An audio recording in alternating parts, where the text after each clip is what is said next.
What's up everyone, and welcome back to another video. My name is Channing, and today we're going to be diving into the story of William C. Rollins Jr., also known in my family as Grandpa Bill. Not only was Grandpa Bill a World War II Army Ranger, but he was also awarded the Silver Star, Bronze Star, and the Purple Heart, while managing to escape German captivity, ultimately giving him the gift of a long life and the ability to chase his dreams of becoming a successful businessman and an artist, where he eventually built a career as the assistant for the executive vice president at Goodyear. Grandpa Bill's story isn't something that I'm just proud of because he's my great-grandpa, but more so because his story highlights how one man's resilience and gratitude can outshine even the world's worst atrocities, like fighting in World War II. Now, before we get into today's story, I do want to mention that my great-grandpa struggled to talk about what he saw and did in theater. However, this video encompasses true accounts that he shared with my family members, along with portions of my own personal research, allowing us to get a small glimpse into the reality of what being an Army Ranger during the Normandy invasion was really like. So, without further ado, let's start from the very beginning.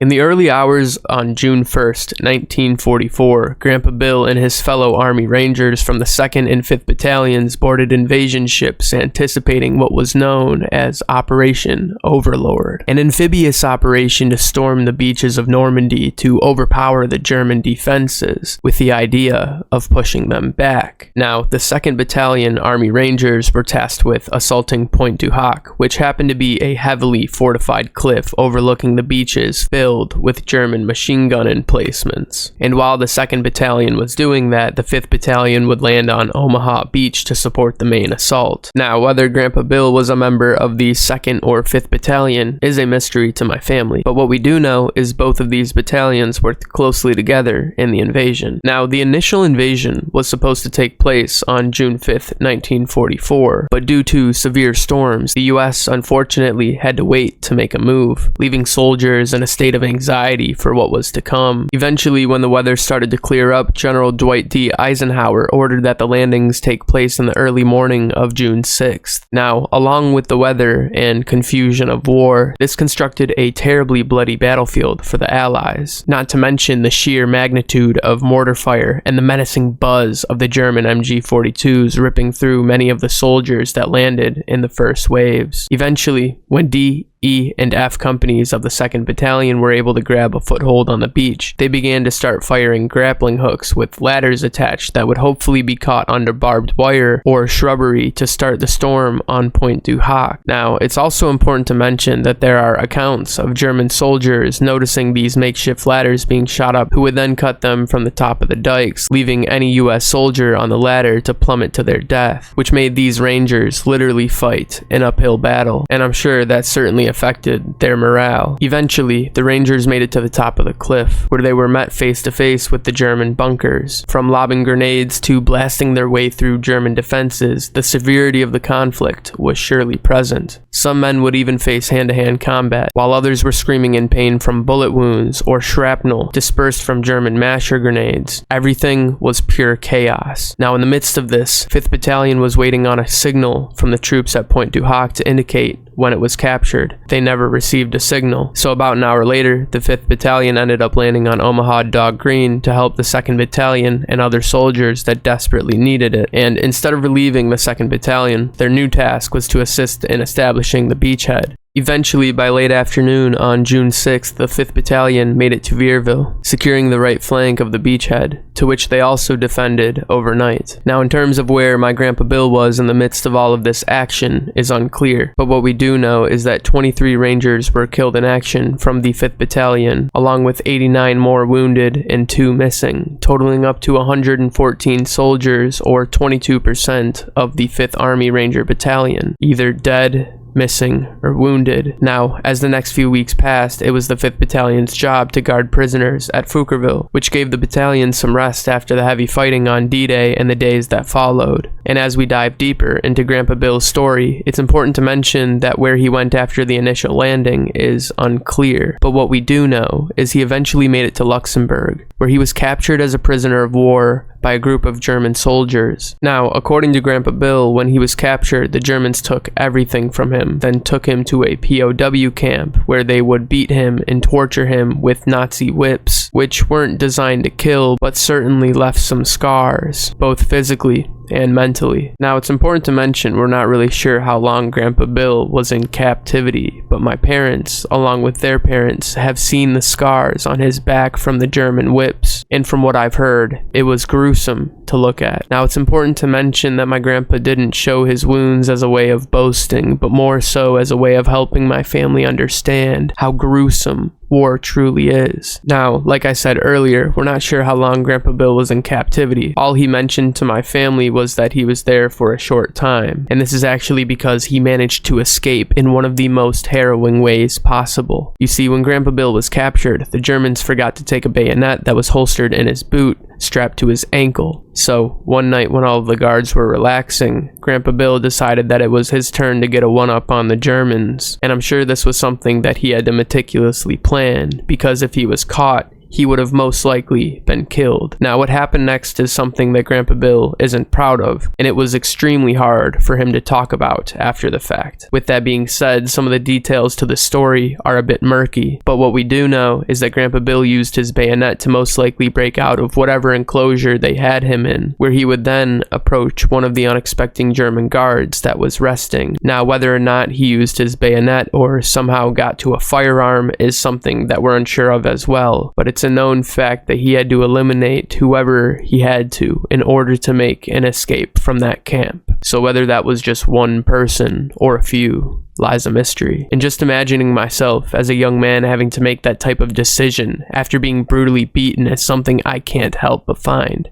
extremely intimidating. But in the midst of understanding that, there's also something about intimate warfare and taking someone's life that close that really helps us paint the picture of what some of these men truly went through. Now, after Grandpa Bill made his escape, he happened to be right outside of Luxembourg, which happened to house a good portion of locals that would secretly tend to the Allies, with some even helping hide them from the Germans. Now, whether or not Grandpa Bill knew this is up for question, but that didn't stop him from approaching the first structure that he saw, which happened to be a farmhouse that luckily had an older husband and wife occupying the residence. Luckily, they ended up taking Grandpa Bill in and helped him tend to his wounds, as well as providing him with a shelter and rest. And we can only imagine the fleeting thoughts that probably haunted Grandpa Bill's mind as he tried to piece together exactly what he just went through. And another thing we're not sure of is how long he was staying in Luxembourg at this farmhouse, or whether or not he saw more combat after that. But there are some more cool stories from his time in theater that have been passed down that I'd like to share with you all as well. You see, one thing about Grandpa Bill is he would collect different coins and foreign money from different parts of the world when he was in theater. And basically, he would stuff these coins in one of the pockets of his uniform, adding to his collection when he would go somewhere new. Now, at some point during the war, Grandpa Bill found himself in a firefight where he'd ultimately be shot and wounded, but unknown to himself, the bullet actually impacted exactly where he had been stashing those coins, which literally ended up saving his life in the process. And the crazy part is, when I was a young boy before my mother moved, I actually got to see this very coin that stopped that bullet. Unfortunately, I don't have a picture of it or anything, but I just remember that being one of the coolest war stories I have ever heard, and it meant a lot more to me knowing that that happened within my bloodline, let alone seeing that coin in person. Now, as the war ended, Grandpa Bill's story was just beginning. You see, after serving, he decided to dedicate himself to a long career at Goodyear, where he worked up to become the assistant to the executive vice president, allowing himself to travel all over the world. And one thing I've learned about Grandpa Bill is his gratitude for other human beings, because one of the things on his bucket list was to find that family just outside of Luxembourg that helped him when he had escaped from the Germans. Luckily enough, about 30 years into his career at Goodyear, he realized they had a plant out in Luxembourg, and Grandpa Bill happened to be going down for business. The crazy part is he managed to find the exact farmhouse that he stayed in almost 30 years prior. So Grandpa Bill approached the house and managed to have a small conversation between the screen door with the older man that was now blind. And it certainly didn't take more than a few words for the man to realize that he was indeed talking to the same soldier that he and his wife took care of 30 years ago, which is just a beautiful part of the story,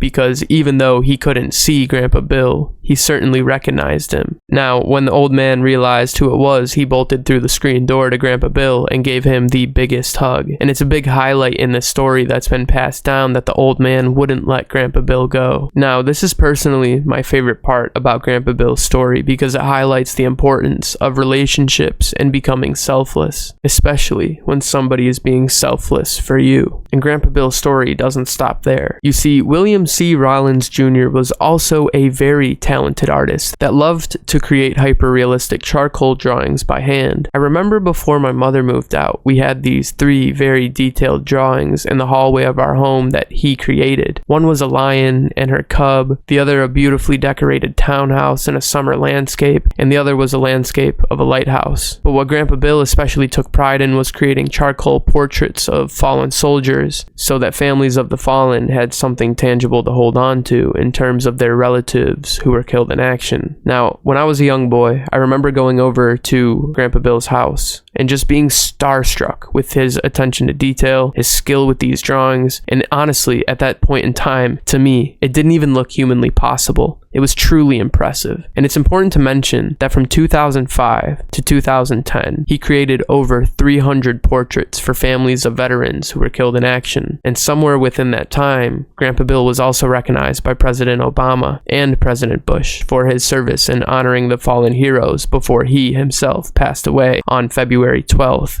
2010. Grandpa Bill's story isn't just about a patriot who truly loved his country, but about a man who was a part of the greatest generation, who constantly managed to seek the good in life despite going through different parallels of war. His story is also a reminder to us all about the joy in life when we truly become servants to our brothers and sisters after becoming a servant to the Lord. I not only admire Grandpa Bill as one of the most badass soldiers that ever touched the face of this earth, but also one of the most humble men I ever got the chance to meet. And the biggest reason I sit here telling his story today is to respect my Grandpa Bill's dream in telling a story through art. Even though he's not with us today, my plan with this channel is to create in-depth videos and documentaries about what really happens in war and to make sure that history can further be studied. So with that being said, if anyone would like me to tell a story about one of their relatives or somebody that you knew, please send me an email at the email in the description.